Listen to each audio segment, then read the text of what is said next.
Рысу пад першым кругам спаборніцтва ў элітным футбольным дывізіёне падвядзе айчынная класіка. Пры гэтым гульнявы уикенд вабіць вока не толькі супрацьстаяннем барысаўскага БАТЭ ды мінскага Дынама. У традыцыйным анонсе АБФ-ФТБ заклікае паназіраць за самымі рэзананснымі двумоямі чарговага тура Беларусьбанк вышэйшай лігі.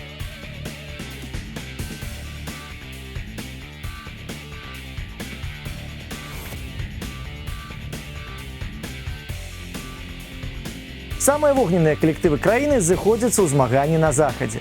На рахунку гарадзенцаў 5 перамог запар з агульным лікам 11-2.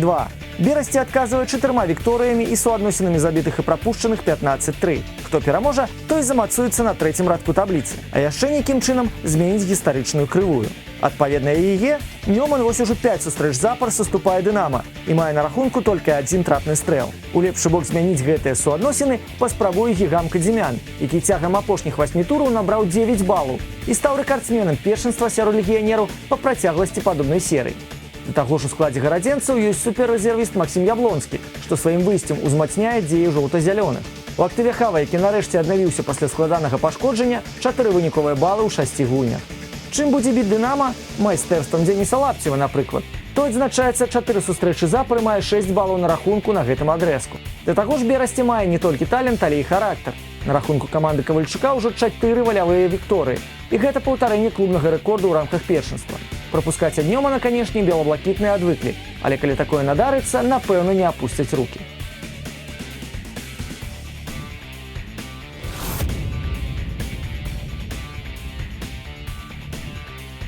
Віцэ-чэмпіён краіны датэрмінова выйграў першы круг спаборніцтва і аформіў самую даўжэзную серыю без параз цягам гэтага чэмпіянатнага адрэзка. 12 сустрэч запар падначаленыя Альшэўскага не саступаюць, прычым дома ўвогуле згубілі толькі 4 ачкі з максімальна магчымых.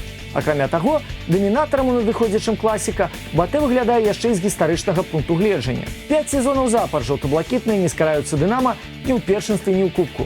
А калі адкінуць няўдачу 2015-га, то гегемонія з боку барысаўчан увогуле атрымае 7гадовы працяг. Наўрад ці дыскваліфікацыя філіпенкі ды адсутнасць сарокі сур'ёзна адаб'ецца на стане фаварытаў. Глыбіня іх абоймы дазваляе без праблем правесці якасную ратацыю. Да таго ж фенаменальную форму набраў капітан каманды. У мінулым туры Ігар Стасевіч запісаў на рахунак 199 бал па сістэме гол плюс пас. І наступная галявая дзея стане не толькі юбілейнай, а высуне паўабаронцу на чысцюткае 3е месца ў спісе самых прадуктыўных гульцоў за ўсю гісторыю лігі. Наперадзе толькі Роман Васілюк ды Валерый Стрыпейкіс. Аднак і Дынама да прынцыповай баталіі падыходзіць не на мыліцах. Наадварот, упэўнена трымаецца на нагах.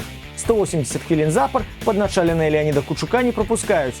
У тым ліку і 19гадовы брамнік Шапко, які дэбютам у мінулым туры паспяхова замяніў траўміраванага Плотнікава. Больш за тое, з 9 магчымых ачкоў Дынама выбіла 7 і ў шчыльную падцягнулася да топавай групы першынства. Перамога над БАТЭ відавочна верне белаблакітных у паўпрэтэндэнтаў на медалі. Пры гэтым мінчукам варта помніць, ключ да вікторыі над супернікамі надзейная абарона, бо БАТЭ валодае лепшым наступам першынства. Акрамя таго, у 5 апошніх змаганнях з Дынама барысаўчане забівалі мінімум 2 мячы. І выратавацца пасля такіх прабоін, канешне, складана. Сталіца разлічвае на тое, што тройка цэнтральных дэфаў вытрымае ціск. 7 з 14 матчаў у сезоне Дынама правяло на 0. А ўжо свой шанец другі за матч каманда Леаніда Кучука, напэўна, атрымае.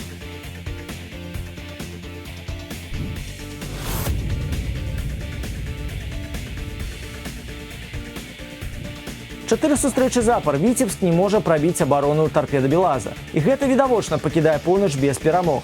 Магчыма, гісторыя зменіцца на выходных, бо ў складзе каманды Сергея Ясінскага ёсць Ён Нікалаеску. 7 галамі ў актыве ён з'яўляецца лепшым бамбардзірам. Да таго ж 3 з яго трапных стрэлаў прыносілі поўначы перамогу. Дарэчы, сёння Віцебск 7 сустрэч без хібаў, а 2 апошнія мала таго, што скончыў сабе на карысць, дык яшчэ і на 0. У гасцёх фіналісты Кубка 2019 не саступалі ажно з 26 красавіка. Ды і ў цэлым трымаюць марку аднаго з самых няпростых клубаў для супраціву. Бо ўсіх прадстаўнікоў топ-4 цягам сезона альбо зусім пакінулі без ачкоў, альбо аддалі толькі нічыю. Белазу адказ мае пахваліцца бадай толькі становішчам у табліцы. 5-ы радок і адлегласцю адну вікторыю ад другога месца наткняюць чорна-белых на далейшыя подзвігі. Аднак безліч памылак у апошніх турах скасоўваюць абгрунтаванасць замахаў Жодзіна на чэмпіёнства ці медалей. Нічыя з Іслачу на суперак-лідарству ў матчы, нічыя са Слуцкам пасля гала ад цукровых у кампенсаваны час, безгалявая параза ад Нёмана. Усё гэта ды яшчэ ў гасцях сведчыць супраць Белаза. Падначаленым Юрыя Пунтуса застаецца спадзявацца на тое, што родныя сцены дапамогуць вярнуцца на пераможны шлях, а натхненне Габрыэла Рамаса пераважыць прагматызм Віцебска.